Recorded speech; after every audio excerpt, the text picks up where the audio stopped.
Hey there, true cinema fans. It's time to continue our journey of reviewing the classic Universal monster movies, Son of Frankenstein. We get a bit of a different approach this time. Colin Clive is not back to reprise his role as Dr. Frankenstein. And this time, Dwight Frye is not a crazy assistant, he is a villager. And this time, no James Whale in the director's chair. This time it's all about Dr. Frankenstein's son Wolf Frankenstein, who receives his father's inheritance and then moves in with his wife and son. The son is played by child actor Donnie Dunagan, who actually was the voice for the classic Disney film Bambi. However, the town isn't exactly liking his family's presence because of the chaos that occurred with his father's creations. Thanks a lot, Dad, for giving us a bad name. He heads over to the remains of what's left of his father's laboratory and winds up meeting a strange individual named Igor, played by Bela Lugosi, who originally played Dracula, and Bela in the original Wolfman in 1941. How ironic is that? Bela as Bela. Anyway, so it turns out that he is an undead fiend who claims that he's a former friend and assistant of his father's, and survived being hanged to death, showing off his broken neck. The monster is in a coma, and Igor shows him to Wolf. Igor has been a dear friend to him. It wants Wolf to bring him back to life. And, by no surprise, he goes with it to see if he can control the monster and give his family a good reputation again. However, Igor is the only one who can do that since he's so close to him, and uses him as a killing machine to get revenge on those who hanged him. As all the killings keep occurring, an inspector by the name of Krogh, played by Lionel Atwill, gets involved and investigates very strictly, interrogating him throughout, like many murder mystery films that involve a clever killer that can't seem to be traced.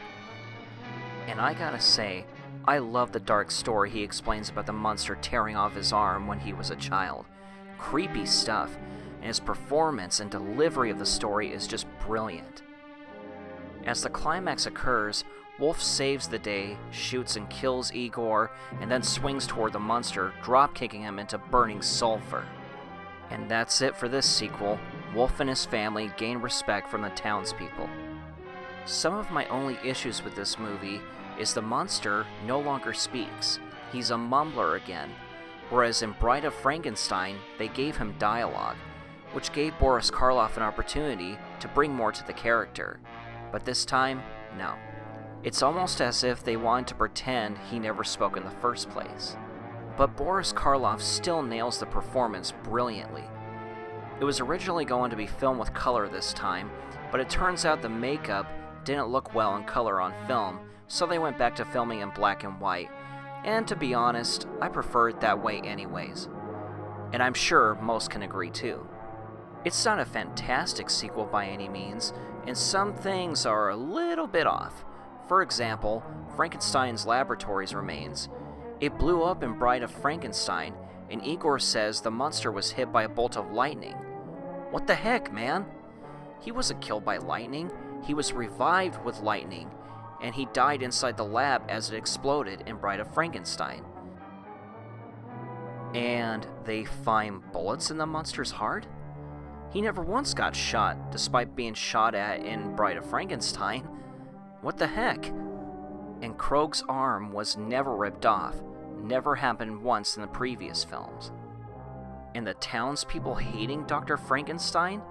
In the first two films, they never hated Dr. Frankenstein, just his creations.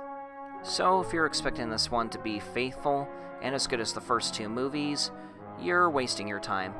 I should also note that this was Boris Karloff's last time playing Frankenstein, despite playing a scientist in other Frankenstein films. And in conclusion, however, despite those issues, this sequel is still a lot of fun, and the performances certainly hold it together also. So I'd still recommend it for anyone that wants to get into the Frankenstein franchise. Good movie. Thanks so much for watching, true cinema fans. This has been the Cinema Maven.